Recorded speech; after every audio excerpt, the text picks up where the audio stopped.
قرآن کریم میں اللہ رب العزت نے ایک ایسے درخت کا تذکرہ فرمایا کہ جس کے ساتھ پیٹھ لگا کر کائنات کے آقا صلی اللہ علیہ وسلم بیٹھے تھے،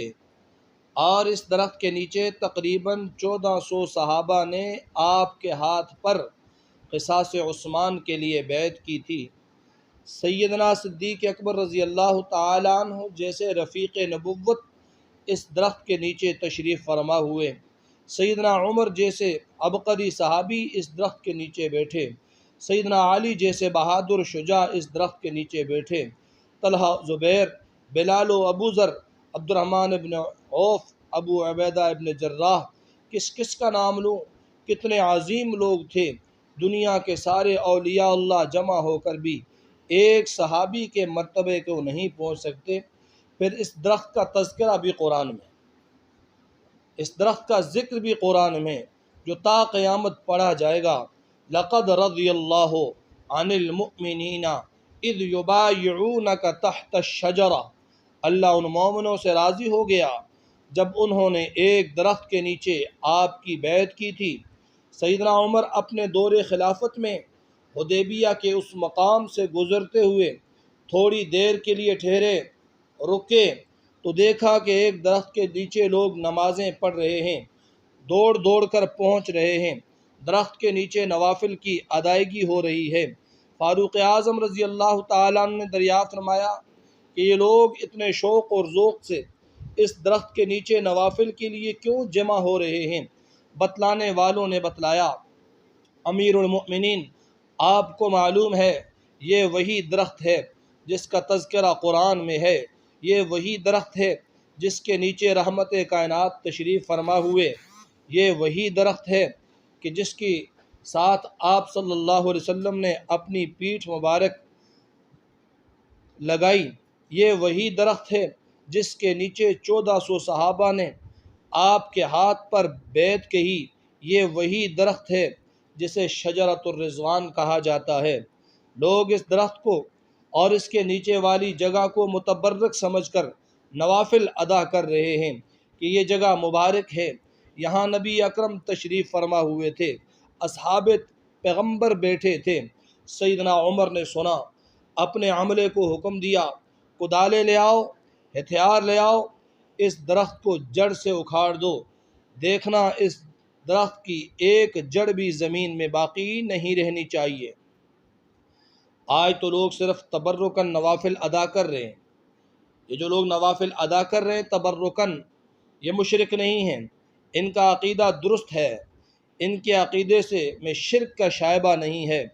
مگر کہیں ایسا نہ ہو کہ بعد میں آنے والے لوگ اس کی زیارت کے لیے سفر شروع کر دیں، اسے چومنے لگیں، اس کے پتے چبانے لگیں، اسے قاضی الحاجات سمجھنے لگیں، اس کی پوجا پاٹ شروع ہو جائے۔ لہٰذا اس درخت کو جڑ سے اکھاڑ دو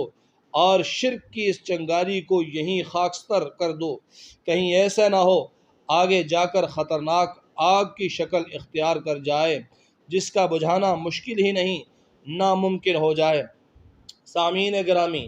ذرا بتلائیے جو کام سیدنا عمر نے کیا تھا، اگر ایسا کام آج ہمارے معاشرے میں کوئی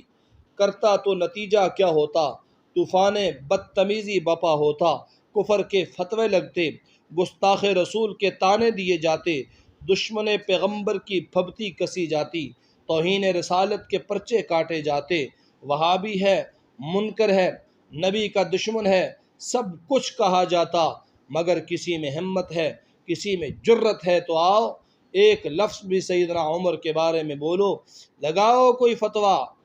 دو قلم کو حرکت، کرو جرت، مگر نہیں، پھر تسلیم کر لو کہ جو کچھ فاروق اعظم نے کیا وہ صحیح اور درست کیا،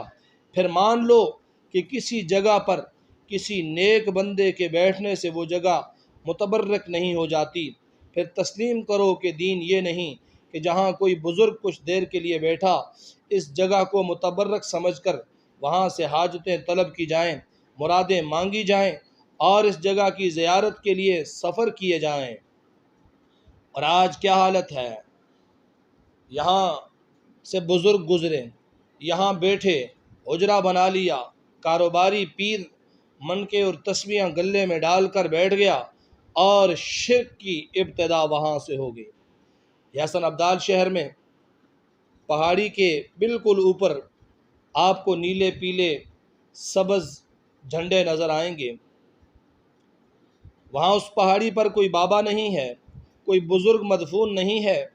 بلکہ اس جگہ کا نام زندہ پیر ہے۔ یہ جگہ اس لیے متبرک مانی جاتی ہے کہ کوئی بزرگ تھوڑی دیر کے لیے اس جگہ پر بیٹھے تھے اور ان کے بیٹھنے سے اس جگہ کو برکت کا مقام مل گیا۔ اور یہ مشہور ہے، وہاں لوگوں کے عقیدے کو دیکھیے، جس عورت کی اولاد نہ ہو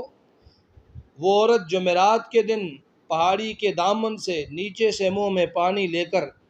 جائے اور چوٹی پر جا کر اس جگہ پر پانی کو چھڑک دے تو لوگ کہتے ہیں کہ عورت کی گود ہری ہوگی، بیٹا ہوگا۔ یہ عمل جمعرات کے علاوہ کسی اور دن میں نہیں ہو سکتا۔ اگر کوئی عورت منہ میں پانی لے کر چوٹی پر نہیں پہنچ سکی تو وہ اگلی جمعرات کا انتظار کریں۔ شیطان نے کیسی کیسی کمندیں لگا کر سادہ لوگوں کو گمراہ، شرک و بدعات کے اندھیروں میں بھٹکا رکھا ہے۔ اللہ کے رحمت اور فضل و کرم سے کیسے محروم کر رکھا ہے۔ حضرت شاہ ولی اللہ رحمہ اللہ نے اپنی تصلیف ازالۃ الخفا میں بھی ایک اسی طرح کا واقعہ بیان فرمایا کہ ایک دفعہ سیدنا عمر رضی اللہ تعالیٰ عنہ سفر حج سے واپس تشریف لا رہے تھے۔ راستے میں مسجد نظر آئی جس میں ایک موقع پر نبی اکرم صلی اللہ علیہ وسلم نے نماز ادا فرمائی تھی، اور اسی طرح حضرت عمر رضی اللہ تعالیٰ عنہ کی دور رس نگاہیں، حضرت عمر رضی اللہ تعالیٰ عنہ کی غیرت توحید کا ملاحظہ کیجیے۔ اپنے دور خلافت میں سیدنا عمر رضی اللہ تعالیٰ عنہ بیت اللہ کے طواف کے لیے جاتے ہیں۔ حجر اسود کو بوسہ دے کر اور چوم کر طواف کا آغاز کرنا تھا۔ عمر جب آگے بڑھے، حجر اسود کو بوسہ دینے کے لیے تھوڑے سے جھکے، فوراً ذہن میں خیال آ جاتا ہے کہ نئے مسلمان ہیں، وہ سوچیں گے، ان کے ذہن میں ایک اشتباہ پیدا ہوگا، وہ سوچیں گے کہ ہمیں تو بتوں کی پوجا پاٹ سے منع کیا اور خود ایک پتھر کو چوم رہے ہیں۔ پیچھے ہٹے اور ہٹتے ہوئے پتھر کو مخاطب کر کے ارشاد فرمایا، انی اعلم انک حجر لا تنفع ولا تضر، میں اچھی طرح جانتا ہوں تو ایک بے جان پتھر ہے، نہ تو نفع پہنچا سکتا ہے نہ نقصان دے سکتا ہے۔ میری تجھے چومنے کی وجہ کیا ہے؟ لولا رأیت رسول اللہ یقبلک ما قبلتک، اگر میں نے نہ دیکھا ہوتا اللہ کے پاک پیغمبر کو تجھے چومتے ہوئے تو میں تجھے کبھی بھی نہ چومتا۔ میں تو صرف تجھے اس لیے چومتا ہوں کہ میرے مصطفیٰ نے تجھے بوسہ دیا۔